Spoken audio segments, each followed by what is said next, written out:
Good morning. This is Father Stephen Kelly from St. John's Church in Detroit. We're continuing our series of daily morning meditations, where we generally look at one or another of the lessons that are assigned for morning or evening prayer, what is known as the Daily Office Lectionary.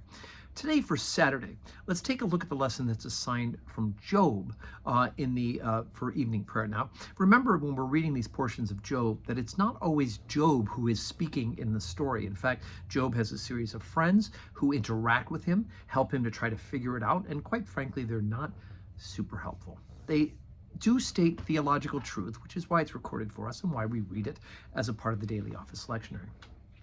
But they're not necessarily on track for why Job is having these problems. Remember, we know from the beginning of the story that what's causing Job's problems.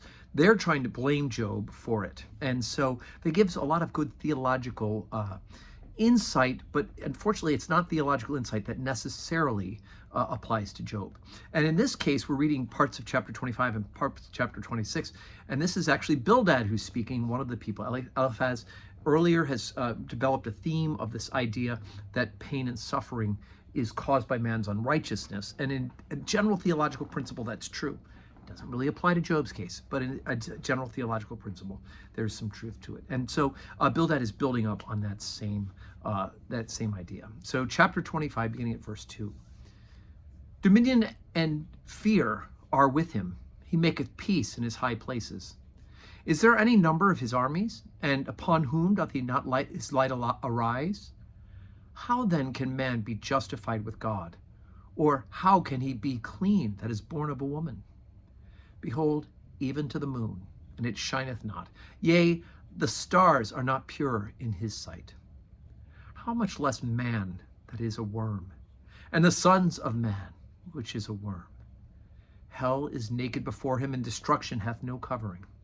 He stretched out the north over the empty place, and hangeth the earth upon nothing. He bindeth up the waters in his thick clouds, and the cloud is not rent under them. He holdeth back the face of his throne, and spreadeth his cloud upon it. He hath compassed the waters with bounds, until the day and night come to an end. The pillars of heaven tremble, and are astonished at his reproof. He divideth the sea with his power, and by his understanding he smiteth through the proud. By his spirit he hath garnished the heavens. His hand hath formed the crooked serpent. Lo, these are parts of his ways, but how little a portion is heard of him. But the thunder of his power, who can understand?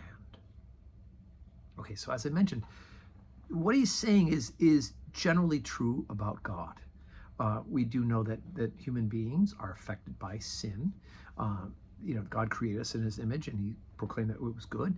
And then when sin entered the world through the disobedience of Eve and Adam, that then meant that this image of God becomes distorted in us, and we are affected by that original sin.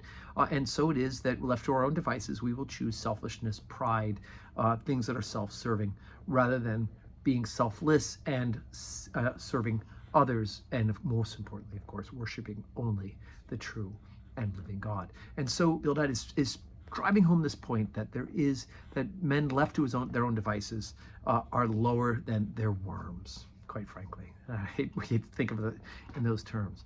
The good news, of course, is that those of us here on the other side of the cross and the empty tomb, not only do we know this is true, but we do know that we've been redeemed by the blood of Jesus Christ, and that we are now reconciled back to God through Jesus himself.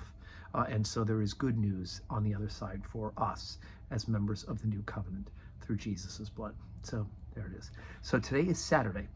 We do have at 11 o'clock today the funeral service for Doug Roby, if you're able to make it. If not, it'll actually be available on the live streams where you're watching this video.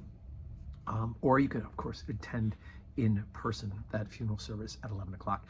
And tomorrow we gather for worship at St. John's Church.